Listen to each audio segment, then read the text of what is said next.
Thomas Reid hunched over his desk, surrounded by towers of books threatening to collapse onto the worn Persian rug. Outside his window, autumn leaves scattered across the university quad. He rubbed his eyes, staring at the passage he'd underlined. In Jung's Ion, a warning about unconscious projection. At 38, Thomas had established himself as a leading Jungian scholar, but his personal life remained a mystery to colleagues. Divorced 5 years earlier, he'd retreated into his work, finding more comfort in archetypes and collective unconscious theories than in human connection. That night, after a contentious faculty meeting, Thomas dreamed of a woman with alabaster, skin and eyes shifting between grey and violet. She stood at a precipice, beckoning him forward. "Your soul recognizes mine," she whispered.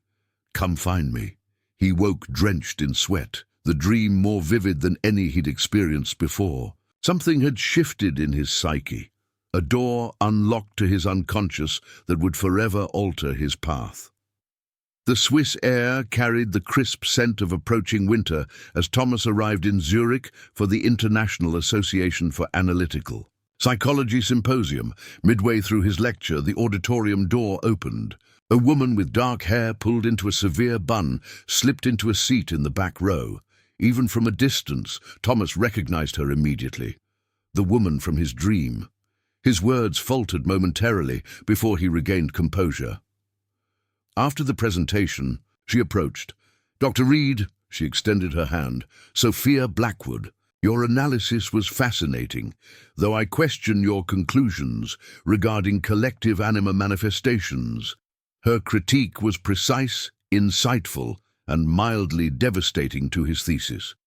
Rather than feeling defensive, Thomas found himself intrigued. Few could challenge him on Jungian theory with such confidence. That evening, as snow fell outside the restaurant windows, Sophia not only understood his work, but seemed to anticipate his thoughts before he expressed them. "I've been studying your work for years," she admitted. "I knew we would meet eventually." "That's rather presumptuous," Thomas smiled. "Is it? Or perhaps I simply recognize something in your writing, a man standing at the edge of true understanding, but held back by academic constraints." The address led Thomas to an elegant townhouse in Zurich's old quarter. Inside, 15 people sat in a circle. Sophia stood by the fireplace, her silhouette dramatic against the flames. "Ah, Dr. Reid has joined us," she announced. "Now we can begin." What followed was unlike any academic discussion Thomas had experienced. Sophia led the group through exercises blending traditional Jungian active imagination with techniques Thomas had never encountered. Participants shared personal shadow manifestations with startling honesty. When Thomas's turn came, Sophia's eyes locked with his. "Tell us about your anima, Thomas. Not the theoretical construct you teach, but the feminine energy you've encountered in your dreams." Something in her tone made it impossible to retreat into academic language. He found himself describing his recurring dream, the woman at the precipice, and the strange calling he felt. After the session, Sophia invited Thomas to stay. "Your academic reputation doesn't do you justice," she said. "There's a depth to your understanding that doesn't come through in your publications. You've been playing it safe, Thomas, hiding behind citations when you should be exploring the depths directly." Her hand rested briefly on his. "Why did you really come to Zurich?" Over the next 3 days, Thomas attended his scheduled conference, sessions by day, and Sophia's private gatherings by night. He found himself revealing thoughts and feelings he'd never shared with anyone. His failed marriage, his isolation despite professional success, his fear that he understood Jung's concepts intellectually but failed to embody them. On his final evening, Sophia walked Thomas back to his hotel and announced, "I'm planning a sabbatical next semester. Harvard has invited me as a visiting scholar." Thomas felt an immediate surge of anticipation. "That's my department, I know." Her smile suggested this was no coincidence. I requested placement specifically to continue our work together. Back in Boston, Thomas found himself checking his email obsessively for updates on Sophia's arrival. His teaching felt mechanical, his mind constantly drifting to the conversations in Zurich. As the spring semester began, Sophia's seminar on experiential shadow integration quickly became the most talked-about course in the department. Her teaching methods broke with academic tradition. She conducted active imagination exercises in class, encouraged students to analyze each other's dreams, and assigned personal shadow journaling instead of research papers. After one particularly intense session where a student had experienced an emotional breakthrough, Thomas confronted her in her office. "What you're doing crosses the boundary between education and therapy," he said. "The university setting isn't appropriate for this kind of psychological work." Sophia regarded him coolly. "That's your fear speaking, Thomas. You've kept these worlds separate because you're afraid of what happens when the boundary dissolves." She moved closer. "Isn't that why your marriage failed? Catherine couldn't access the part of yourself you reserve for your work." Thomas stepped back, unsettled by her reference to his ex-wife. "How do you know about Catherine? You mentioned her in Zurich." Her tone suggested he was being irrational. "You told me she couldn't understand your dedication to Jung's work." Had he shared that? Thomas couldn't specifically recall discussing his marriage, yet it seemed plausible he had opened up during those intense evenings. Their professional collaboration gradually evolved into something more personal. Late nights discussing manuscripts turned into dinners, then evenings at her apartment surrounded by candles and Jungian artifacts. What Thomas failed to notice was how systematically Sophia began reshaping his professional identity. She subtly criticized his previous publications, suggesting they lacked depth and authentic understanding. She introduced him to her growing circle of devotees as someone with potential but in need of her guidance. Instead of defending his considerable expertise, Thomas found himself eager to prove his worthiness to her. He began adopting her terminology, citing her unpublished works in his lectures, and distancing himself from colleagues who expressed skepticism about her methods. 6 months into her visit, Thomas's department chair requested a meeting. "There's concern about the direction of your recent work," Dr. Kleinman said carefully. "Your collaborative paper with Dr. Blackwood challenges fundamental ethical guidelines in psychological research. The committee is stuck in outdated paradigms." Thomas responded, echoing Sophia's dismissive language. Dr. Kleinman's expression grew concerned. "This doesn't sound like you, Thomas. You've always been methodologically rigorous, even when exploring unconventional ideas." By fall semester, Thomas and Sophia's relationship had become the subject of departmental gossip. Their intellectual collaboration produced a controversial paper arguing for dismantling the boundaries between psychological education and experiential therapy. Thomas's closest colleague, Margaret Chen, approached him after a faculty meeting. "I'm concerned about you, Thomas. This paper contradicts positions you've defended your entire career about ethical boundaries in psychological education." "My thinking has evolved," Thomas replied stiffly. "Has it evolved, or has it been influenced? This reads like Sophia's philosophy, with your name attached." Margaret hesitated before continuing. "People are talking about how different you've become. You've withdrawn from committees, your teaching evaluations have declined, and students say your lectures now focus primarily on promoting Dr. Blackwood's theories." "This isn't about your ideas," Margaret persisted. "It's about what's happening to you. When was the last time you published something that wasn't connected to her work? When did you last spend time with any of your friends? Even your appearance has changed." Thomas self-consciously touched his beard, which he had grown at Sophia's suggestion, that it made him look more authentic. He had also adopted a wardrobe of black turtlenecks and blazers that mirrored Sophia's austere aesthetic. That night, his dreams took a disturbing turn. He found himself back in the recurring dream of the woman at the precipice, but now, when she beckoned him forward, he could see that beyond her lay not solid ground, but a bottomless abyss. As he approached, her beautiful face momentarily transformed into something predatory before returning to Sophia's features. He woke in a cold sweat, careful not to disturb Sophia sleeping beside him. The dream imagery disturbed him deeply. As a Jungian scholar, he recognized its warning symbolism, yet he found himself reluctant to share it with Sophia during their usual morning dream analysis. That evening, returning to her apartment, Thomas found Sophia engaged in what appeared to be an intimate conversation with a young male graduate student. They sat close together on the sofa, their posture suggesting the kind of intense connection Thomas had believed was unique to his relationship with Sophia.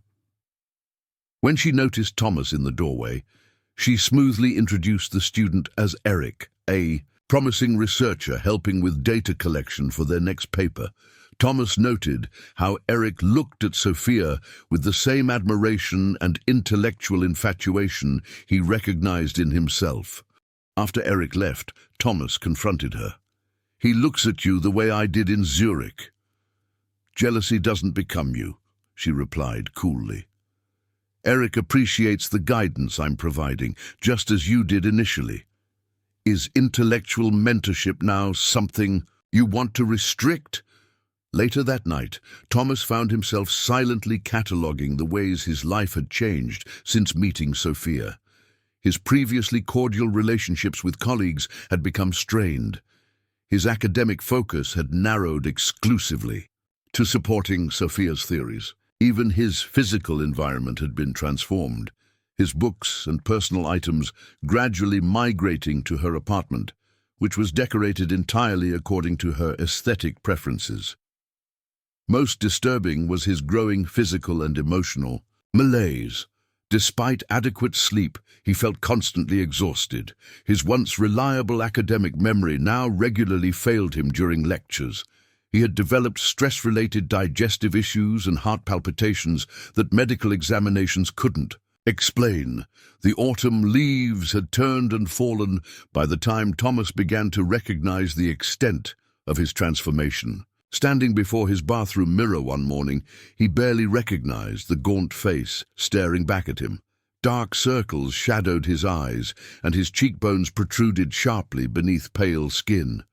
In his classroom, Thomas struggled to maintain focus. During lectures, twice in the past week, he had lost his train of thought mid-sentence, standing before his students in confused silence until a gentle prompt from the front row brought him back to awareness. The most troubling symptoms, however, were the dreams. They had intensified into vivid nightmares where he repeatedly found himself drowning in dark water, while Sophia stood on the shore observing his struggle with clinical detachment. "You're going through the necessary disintegration," Sophia explained. When he finally confessed these nocturnal terrors, Jung described it as the dissolution of the false self before authentic rebirth. The process isn't meant to be comfortable. "I feel like I'm losing myself," he admitted. "Not transforming, disappearing." Sophia's expression hardened almost imperceptibly. "That's your ego's resistance speaking, the part of you that fears true psychological evolution." The department had granted Thomas's unusual request for mid-semester leave to accompany Sophia to Switzerland. In Küsnacht, they stayed in a small guest house near the lake. The institute had arranged for Sophia to use Jung's original consultation room for her seminar series, a rare honor that reinforced her authority among followers. After one particularly intense session where an older analyst had broken down sobbing after Sophia's pointed deconstruction of his mother complex, Thomas confronted her in their room. "What you did today wasn't therapeutic. It was humiliating. That man has 30 years of clinical experience. Experience accumulating defenses, she countered. He's been hiding behind theoretical constructs instead of confronting his own shadow. Sometimes breakthrough requires breaking down. That night, unable to sleep beside her, Thomas walked to the edge of Lake Zurich. The water lay still under moonlight, a dark mirror reflecting the surrounding Alps. Jung had stood here countless times, contemplating the depths of the unconscious that the lake symbolized. Now Thomas found himself wondering if he had been drawn, not to illumination, but to drowning. He reached into his pocket, extracting the small notebook where he had once meticulously documented his dreams and insights. Its pages had remained empty for weeks now, as Sophia had gradually taken over the interpretation of his inner life. With trembling hands, he opened to a fresh page and began to write, not analytical observations, but a desperate inventory of all he had sacrificed since meeting her. When he finally looked up, dawn was breaking over the mountains. A clarity he hadn't experienced in months suddenly crystallized in his mind. What he had believed was a journey toward psychological wholeness had actually been a systematic dismantling of his autonomy. Returning to the guest house, Thomas found Sophia awake and waiting, her posture rigid with controlled anger. "Where were you?" she demanded. "I needed to think," he replied, clutching the notebook like a talisman. "Without me?" The question carried an accusatory weight that would have intimidated him just days earlier. Now it merely confirmed his emerging realization. "Yes," he said, simply. "Without you. I'm returning to Boston tomorrow," he stated, surprising himself with the decision even as he voiced it. Sophia's expression shifted between incredulity and calculation. When she spoke again, her voice had softened to the intimate tone that had so often disarmed his defenses. "Thomas, love, I understand you're struggling. The depths we've been exploring together are profoundly disorienting. This reaction is natural." She approached slowly as one might a frightened animal. "Come sit with me. Let's talk through what you're experiencing." The endearment, used for the first time, nearly broke his resolve. Part of him still craved her approval, her guidance, her touch. "I can't think clearly when I'm with you," he admitted. "Everything gets reinterpreted through your perspective until I can't trust my own perceptions." "Is that so terrible?" she asked. "To see through the eyes of someone who loves you, when I lose myself in the process?"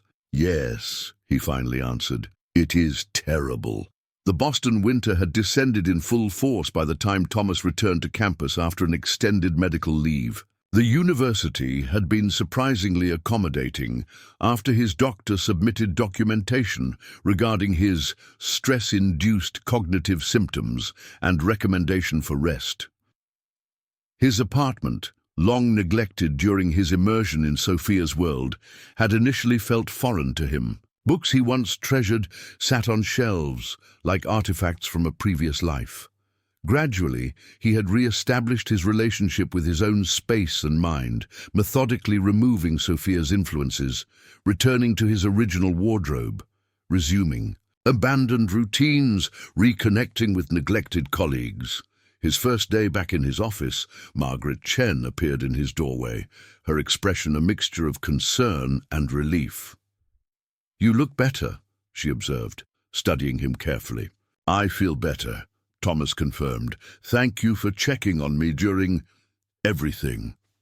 "Are you ready to talk about what happened?" Thomas considered the question carefully. During his recovery, he had avoided detailed discussions about Sophia, fearing that articulating the experience might somehow restore her influence. "I got lost in someone else's psychological construct," he said finally, "mistook manipulation for insight." "She was compelling," Margaret acknowledged diplomatically. "More than compelling. She was methodical. It was like a master class in psychological manipulation, identifying vulnerabilities, creating dependency, reframing resistance as pathology. I just couldn't see it while it was happening." "The department has decided not to renew her visiting position," Margaret informed him. "There were other incidents after you left." Thomas felt a stab of concern. "With students?" "Nothing that crossed explicit ethical lines, but several graduate students reported feeling psychologically destabilized by her methods. And Eric Donovan dropped out of the program entirely." The mention of the young graduate student Thomas had seen with Sophia sent a chill through him. "Have you heard from him?" Margaret shook her head. "His roommate said he went to Switzerland after withdrawing, something about continuing the real work outside institutional constraints." The pattern was repeating itself. Another eager mind, drawn into Sophia's orbit, another psyche to be reshaped according to her design. In the weeks that followed, Thomas immersed himself in research, driven by a need to understand what had happened to him. He began with Jung's lesser-known writings on psychological vampirism and destructive anima relationships, finding disturbing parallels to his experience with Sophia. One afternoon, while reviewing Jung's personal correspondence in the university archives, Thomas discovered a letter that sent a chill through him. Writing to a colleague in 1951, shortly before his death, Jung described a female patient whose psychological brilliance masked a destructive capacity to consume the psychic energy of others. "She embodies the dark aspect of the anima," Jung wrote, "not as creative muse, but as psychic succubus. When a man encounters a woman who seems to embody his unconscious feminine side, he must proceed with extreme caution. Some relationships do not represent wholeness, but psychic destruction, the devouring of masculine consciousness by unintegrated feminine energy." The words resonated with such clarity that Thomas felt as if Jung had written them specifically about Sophia. The letter continued with a warning that would become Thomas's guiding principle in the months ahead. "The most dangerous projection is not recognition of the shadow, for this at least is seen as other, but the projection of one's soul onto another person. For in surrendering the anima to an external figure, a man surrenders his very capacity for psychological autonomy." Spring brought a gradual thawing to both the Harvard campus and Thomas's professional confidence. He had resumed teaching a full course load, his lectures once again reflecting his own distinctive perspective rather than Sophia's interpretive framework. Students noted the return of his intellectual vitality, and colleagues remarked on his improved appearance and energy. Yet Sophia's influence lingered in unexpected moments, a reflexive self-doubt when presenting ideas that contradicted hers, an occasional longing for the intense psychological intimacy they had shared, dreams where she still appeared at crucial junctures. Thomas recognized these as the after-effects of what had been, in essence, a form of psychological captivity. Then came the email that shattered his rebuilding sense of security. "I'm returning to Cambridge next week. We should meet. There's unfinished work between us." As Thomas stared at the message for long minutes, his heart racing with a mixture of fear and, disturbingly, anticipation. He had assumed Sophia had returned to Europe permanently after her visiting position wasn't renewed. The prospect of her physical proximity threatened the psychological distance he had worked so hard to establish. He drafted and deleted multiple responses before settling on a brief, professional reply suggesting coffee in a public campus location. The neutral setting was a deliberate choice, a buffer against the intense psychological field that seemed to form around Sophia in more intimate environments. On the appointed day, Thomas arrived early at the university cafe, selecting a table in the center of the busy space. He had prepared for this meeting like an academic defense, rehearsing clear boundaries and neutral responses. When Sophia entered, the familiar disorientation washed over him momentarily, that peculiar sensation of his perception shifting to accommodate her presence. She moved through the crowded cafe with characteristic grace, her austere black clothing and severe hairstyle unchanged. Yet something was different, a hardness around her eyes, a tension in her posture that suggested controlled anger. "Thomas," she said, taking the seat across from him without waiting for a greeting. "You look recovered." "I am," he confirmed, keeping his tone neutral. "How have you been?" "Busy. The Jung Institute in Zurich has invited me to establish a permanent program based on my methodology." Her emphasis on the last word carried a subtle rebuke, the methodology Thomas had abandoned. "Several dedicated students have followed. Me there, including Eric. I heard he withdrew from the program here. He recognized where the authentic work was happening." She studied Thomas with clinical detachment. "You could have been part of something transformative, Thomas. Instead, you retreated to academic safety. The familiar framing, equating psychological health with retreat, positioning her approach as the courageous path, triggered a flash of insight in Thomas. This rhetorical pattern had been one of her most effective tools, consistently placing him in a defensive position where disagreement confirmed his supposed weakness. "That's one interpretation," he replied calmly. "Another is that I reclaimed my psychological autonomy." Sophia's smile didn't reach her eyes. "Is that what you're calling it? This return to conventional academia? Your recent paper on ethical boundaries in analytical psychology reads like an undergraduate textbook. You've abandoned the depths we were exploring together." "I've abandoned a destructive dynamic," Thomas corrected her, "one that Jung himself warned against in his later writings." Her expression flickered with genuine surprise. "Which writings?" "His letters from 1951, shortly before his death. He described relationships that masquerade as psychic integration but actually function as energy transference, one person systematically depleting another's psychological vitality while creating dependency." Thomas maintained steady eye contact. He called it his final warning about the dark aspect of anima projection. Sophia recovered quickly, her surprise transforming into practiced compassion. "Thomas, you're retrofitting Jung's concepts to pathologize what you couldn't integrate. The discomfort you experienced was the necessary dissolution of ego structures before authentic rebirth." "That's a convenient framework, isn't it?" Thomas observed. "One that reframes any resistance to your influence as psychological weakness, rather than healthy self-preservation."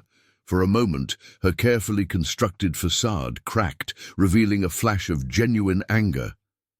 "You think you understand what was happening between us? You've barely scratched the surface of the unconscious forces we were channeling." "Perhaps," Thomas acknowledged, "but I understand enough to recognize that what you offer isn't individuation, but psychic consumption. You identify people's vulnerabilities, their longing for connection, for validation, for transcendence, and exploit them to satisfy something unfulfilled in yourself." Sophia leaned forward, her voice dropping to an intimate whisper despite the public setting. "You'll never find your soul without me because I already possess it. That connection doesn't dissolve just because you've retreated into academic formality." The statement, part threat, part seduction, would have devastated Thomas months earlier. Now he recognized it as the desperate attempt of a manipulator, losing control of her subject. "My soul isn't yours to possess, Sophia. It never was." He stood, gathering his belongings. "I wish you well with your work in Zurich, but our collaboration is finished." As he turned to leave, she called after him, "You'll come back, Thomas. They always do. The emptiness becomes unbearable eventually." Walking across the spring campus, Thomas felt both shaken and strangely liberated by the encounter. The pull he had felt towards Sophia, that mesmeric attraction that had once seemed like destiny, had diminished to a manageable echo. In its place was growing clarity about the nature of authentic psychological development, not the surrender of autonomy to another's interpretation, but the courageous confrontation with one's own truth.